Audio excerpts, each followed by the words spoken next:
First of all, Alex, tough match today.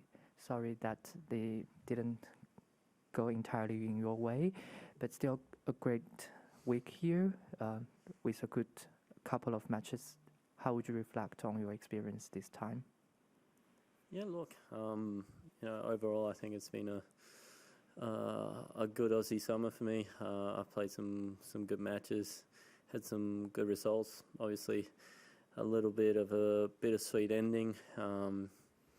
Didn't really want my Australian Open campaign to be done tonight, but it's just how it went today. I had chances, didn't take those opportunities, those break points early, and I came up with a opponent that played very well, and just played some very good tennis in the important moments. Thank you, Alex. We will give the floor to the journalists in the room now. Any questions from the room? Okay, please, before your questions, tell us your name and publications. Thank you. Sam Phillips, Sydney Morning Herald. Alex, mate, what are the second and thirds? Obviously, first set very tight. Second and third set, he sort of got a break on you early and got away with it. Did you feel like his level went to a different level? Do you feel like your level dropped? Where did you sort of see the match there in the second and third set? I think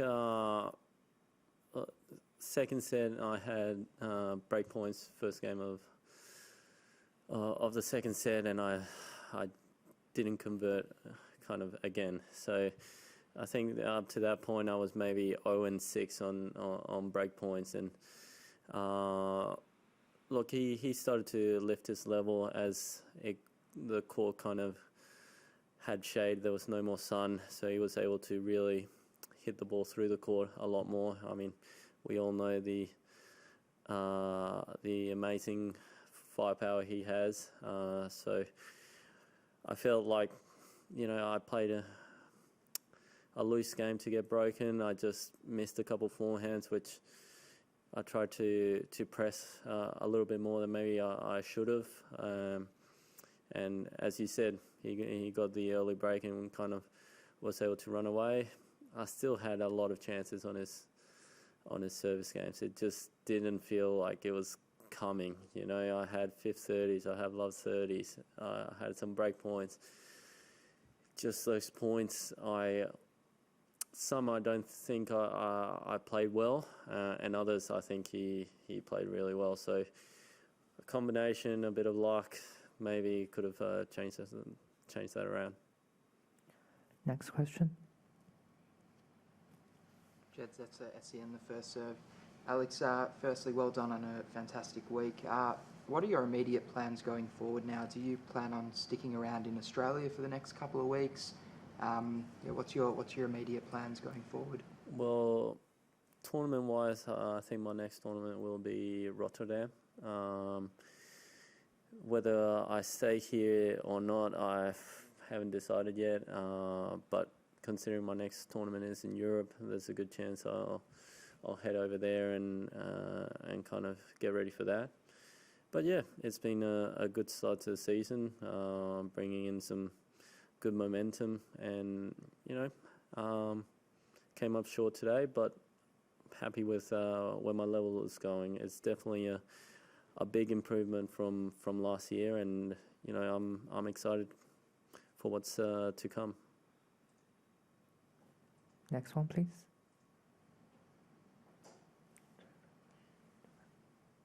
Okay, if there's no more questioning. I'm just wondering, Alex, after really impressive summer, do your goals for this year change? Do you sort of look at this year differently after what ended up being a really impressive summer? No, because I knew I had this in me, and I knew I put in the work to really come out here and perform. So the goals kind of stay the same. I still want to keep improving, keep striving to get the most out of myself. That's never going to change. That's just the person I am, and in a way, it's how I've gotten to where I've gotten. Just by constantly pushing myself. So we'll reflect on what I did well, what I can still improve, and and we go again until the next tournament. I mean, it's a long year, the Aussie tennis year. So, we start 1st of Jan, and there's a good chance we'll be going on till late November, even maybe early December. So it's a long year, but my hopes and goals are to keep at least my attitude and my mindset throughout the whole year, or try to. It's easier said than done, but that's the focus. Just one last one, and you mentioned it's like a really long year. Can you see yourself coming back to Australia before the next summer, or you think you've obviously got your base in Alicante? Do you think you'll probably elect to spend most of your time there in your off time? Well, I've put my hand up for Davis Cup to come back in I think it's March. We got qualifiers against Hungary.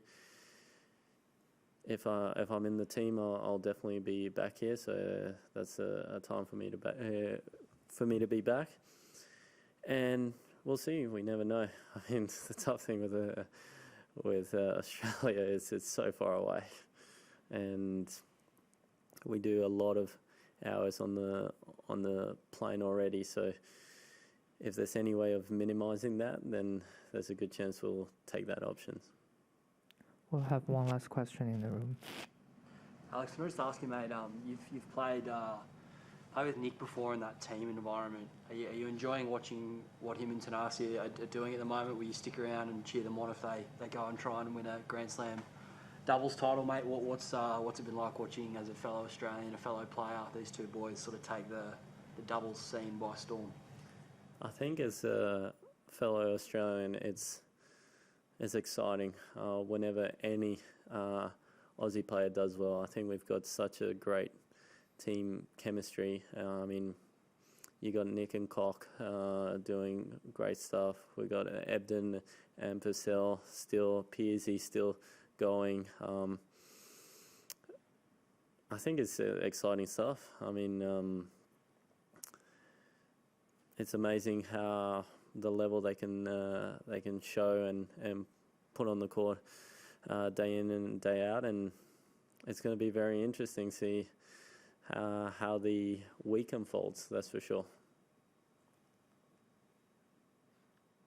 Thank you, everyone. We'll move online for the questions there. If you want to raise questions online, please use raise your hand function, and I will call your name and then you can unmute yourself. First question, we can go to Craig.